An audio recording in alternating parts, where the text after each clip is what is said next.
At my mother's funeral, my brother hugged me as if we were inseparable. He cried loudly, squeezed my hand, and told me everything was going to be okay. But while he feigned grief in front of the family, I clutched inside my jacket a letter written by our mother in her final days, a letter that revealed he had embezzled money, lied about her medications, and perhaps even hastened her death. In that moment I knew the grief would pass, but the thirst for justice would not. If you've ever felt the bitter taste of betrayal from someone in your own family, sign up now. Here, the truth always comes out, and karma never forgets the way back. The sky was overcast that day. Gray clouds covered the cemetery as if the weather itself knew the weight of what was happening. It was our mother's funeral, the woman who raised us alone, who endured pain in silence, and who spent her final years dependent on care that apparently only my older brother, Leandro, was willing to provide. He stood there in front of the coffin wearing sunglasses, a suit that looked more like armor than a tribute. He wept loudly, acting out a suffering that, to everyone there, seemed sincere. But I knew too much.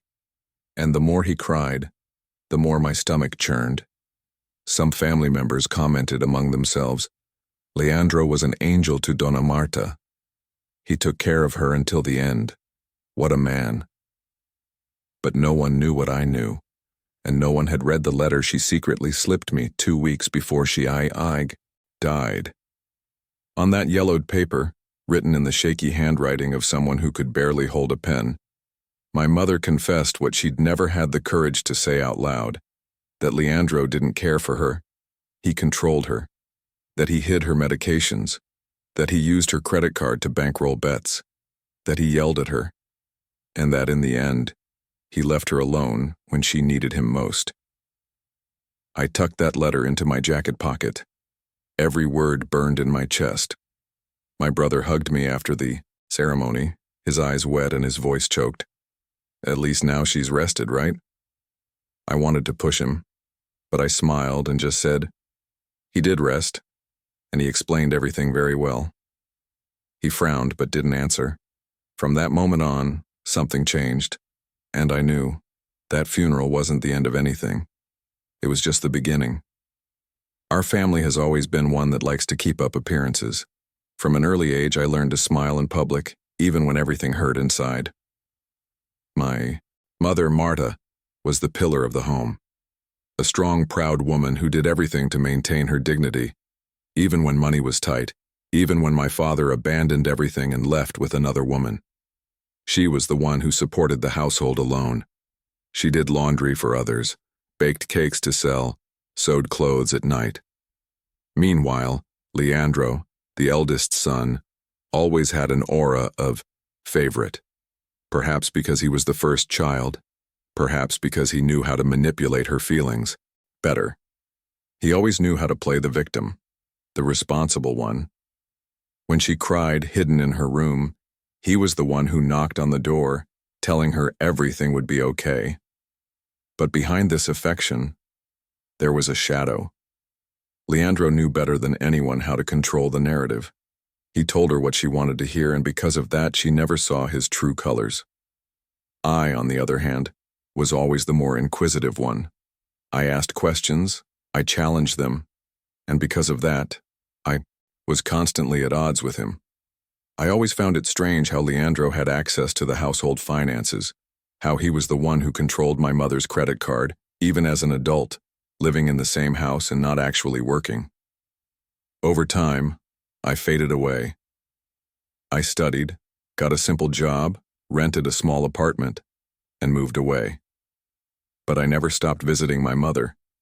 Every time I saw her, more fragile and dependent, I felt something was wrong. She always said, "Leandro takes care of me. Son, he's the one who's here when I need him." But I saw the dark circles under their eyes, the sadness in their eyes, and the silences that were too long. The kind of silence that hides fear. It was only in the last months of her life that she began to let out small outbursts. In a low voice, looking at the ground, she would say, "Your brother is different. Sometimes he gets angry over anything. Yesterday, he forgot to give me my medicine. I had to remember. And one day, with a firmer voice as if something had finally broken inside her, she handed me the letter.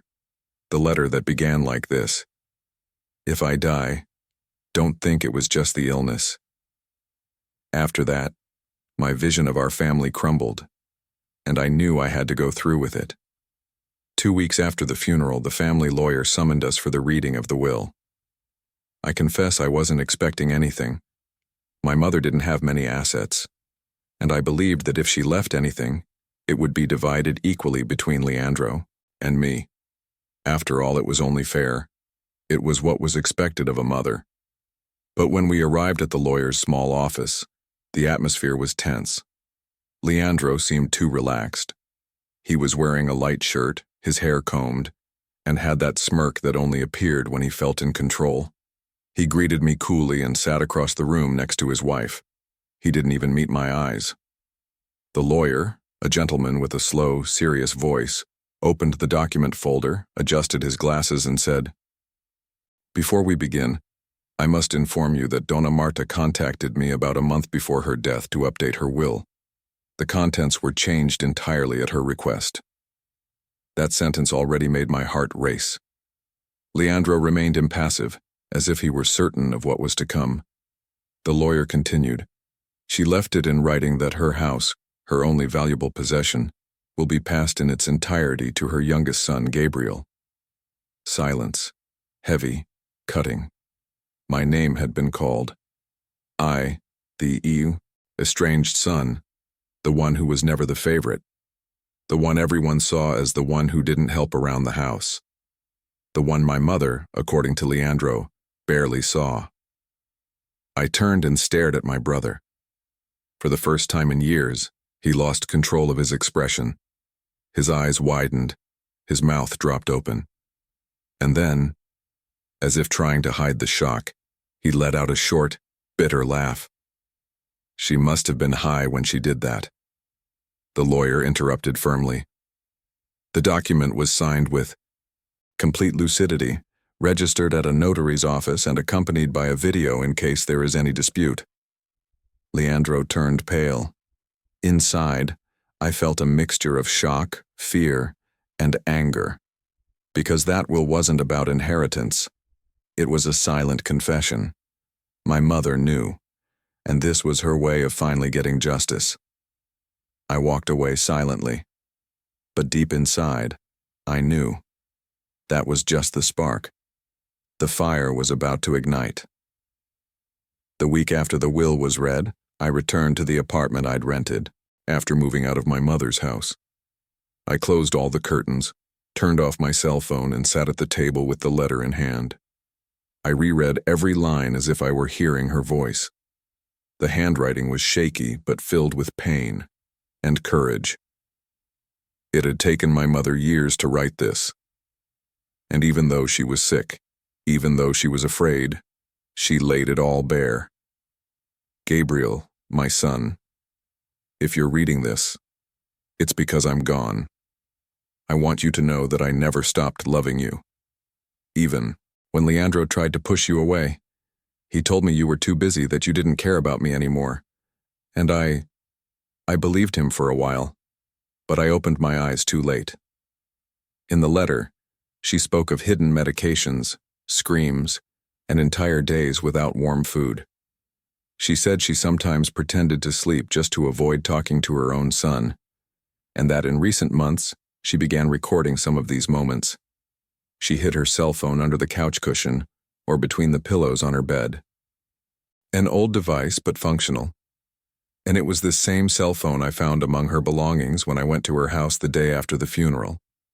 It was turned off, dead, in a drawer with a piece of tape stuck to the back that read, "Listen only if something happens to me." It took me days to work up the courage, but when I loaded the device and pressed play on the first recording, my blood ran cold. Leandro's voice echoed clearly. "Stop complaining, Mom. I'm not a nurse. I already told you I'll give you the medicine whenever I want. Do you think I'm your slave?" Then a noise of something falling, followed by a suppressed cry. In another audio, If you tell Gabriel anything, I swear I'll get rid of you. No one will believe a sick old man. And another one. You're lucky I'm still here. If it were up to him, you would have died a long time ago. Each recording was a slap in the face, but it was also ammunition. Proof that my mother wasn't imagining it. She lived through hell.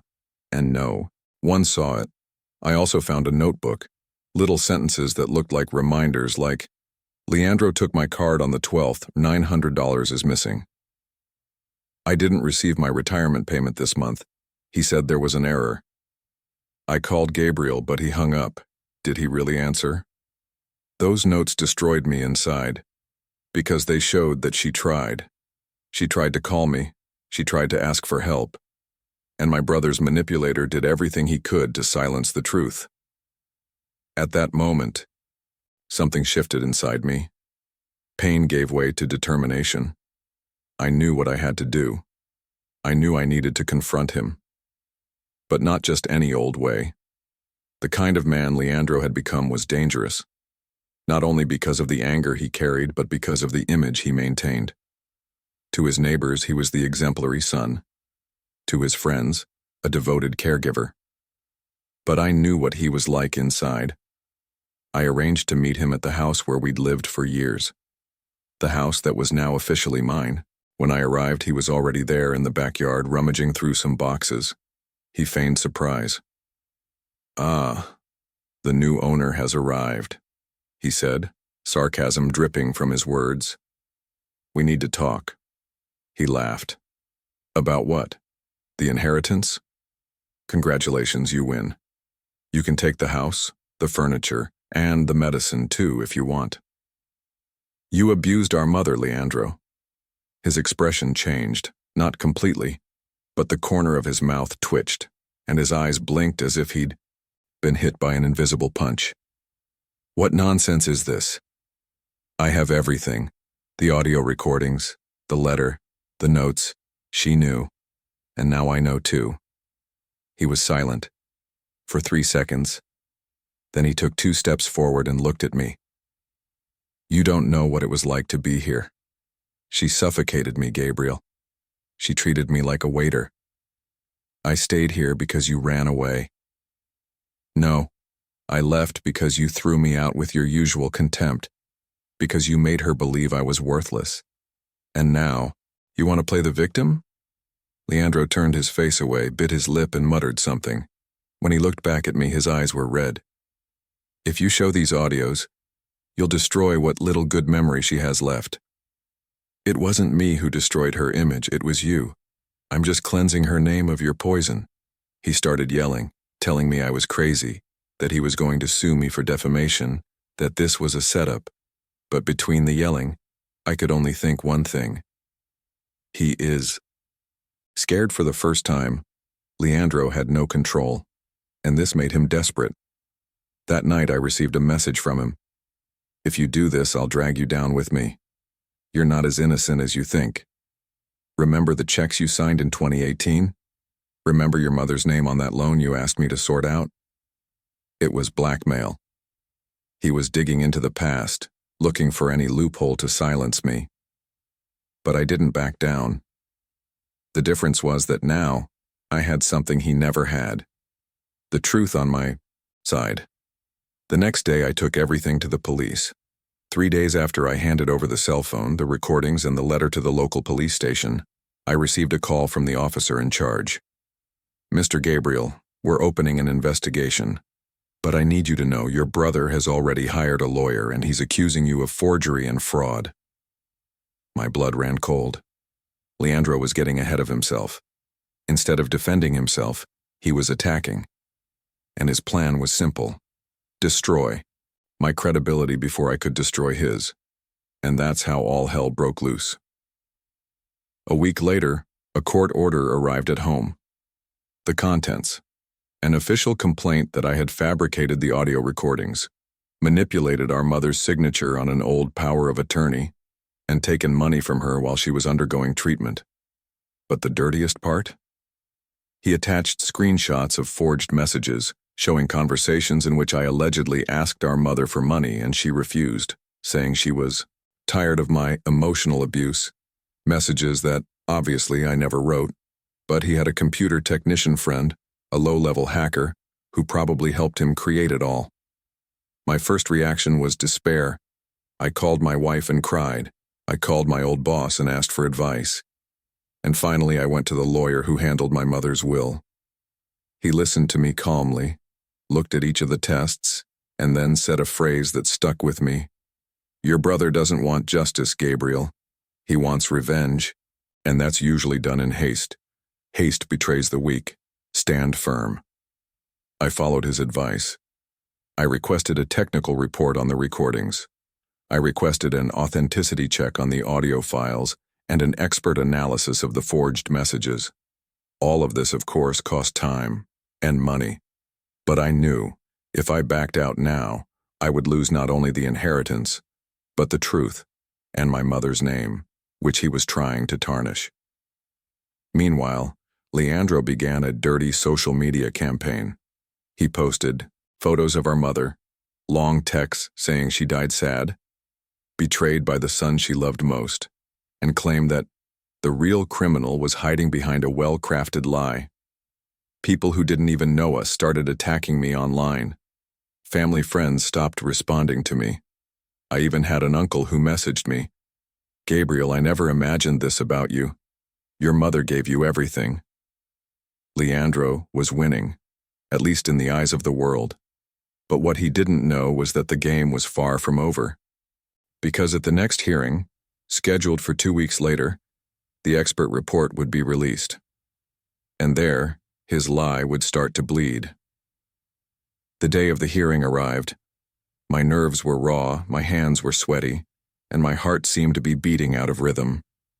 Leandro was there, impeccable in a navy blue suit with a look of contempt and a smirk, as if he had already won. His lawyer made a point of greeting everyone arrogantly. They felt like they owned the truth. But the truth is that, when the judge entered and the judicial expert began to speak, everything collapsed like a house of cards. After detailed technical analysis, it is concluded that the messages presented by the accusing party were digitally altered. Silence. Furthermore, the audio recordings submitted by the defendant, Gabriel, are authentic. There was no editing, voiceovers, or any type of artificial manipulation. They are legitimate recordings. Leandro's face froze. The blood seemed to drain from his skin. His hand trembled on the table. His lawyer whispered desperately. It was the end. The judge adjourned the hearing for 15 minutes.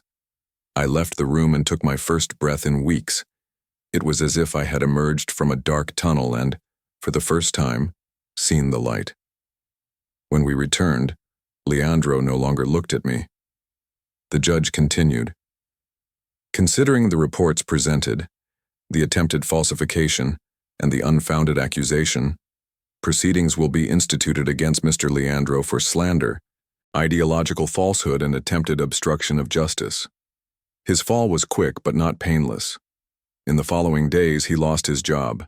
He tried to delete the defamatory posts, but it was too late. The family that had once praised him began to distance themselves. No one wanted to be around someone who was capable of trying to ruin his own brother and dishonor his mother's memory, just to keep a lie alive. Even the uncle who texted me called me again. "Son, I didn't know. I'm sorry. He deceived us." I didn't respond with anger or joy, just with the calm of someone who's already weathered the storm. Leandro tried to appeal, of course. He claimed emotional instability, said he was under pressure, and tried to turn things around again. But it was too late. Our mother's name was cleared, and mine too. But what marked me the most was the last time we saw each other. He left the courtroom with his head down. He passed me, stopped, and said, "You won." But I didn't lose alone. I stood there watching him walk away. The older brother I once admired was now just a distant shadow of pain, wounded pride, and consequences. And in that moment, I realized his fall was not caused by my tests, but by his own steps. He dug, he buried himself, A few months had passed since the last trial. The dust had settled. The local press stopped covering the case. Social media posts went silent, and the family returned to their usual silence, the kind of silence that carries both shame and regret. I officially received what was left of our mother's inheritance, some antique furniture, personal documents, and a modest bank account, which I later discovered had been emptied by Leandro months before she died. I no longer cared about money. What I needed, I already had, justice. But the real result didn't come in court. It came in an envelope. It was a small package, left at the entrance of my building with no return address. Inside it was a recording on a flash drive, and a handwritten letter. The handwriting was my mother's. But it wasn't the same letter I'd read before. It was a different one. One she'd written before she became seriously ill, kept by an old friend of hers, a neighbor who, upon seeing the whole scandal on TV, decided to give it to me. The recording was of my mother speaking directly to me. Gabriel, if you're hearing this, it's because I didn't have time to tell you in person. Don't blame yourself. You were always the more sensitive one, the one who felt what I hid. Leandro. He was always domineering, but I let him because I thought he would change. I was wrong. But know that I never stopped loving you. You were my true son, in what matters. Take care of your family like I couldn't take care of mine. I cried. For the first time I cried without anger, without revolt, just with longing. I treasured that audio. It was my emotional redemption. Today, Leandro lives a distant life. He disappeared from social media and moved to another city. I don't know if he learned anything, but I did. I learned that karma isn't revenge. It's consequence. It doesn't shout. It doesn't rush. It doesn't appear in the spotlight. He just waits, silently. And in the end, when everything seems forgotten, he knocks on the door with receipt in hand. You can fool everyone for a while. You can even fool yourself. But karma remembers everything.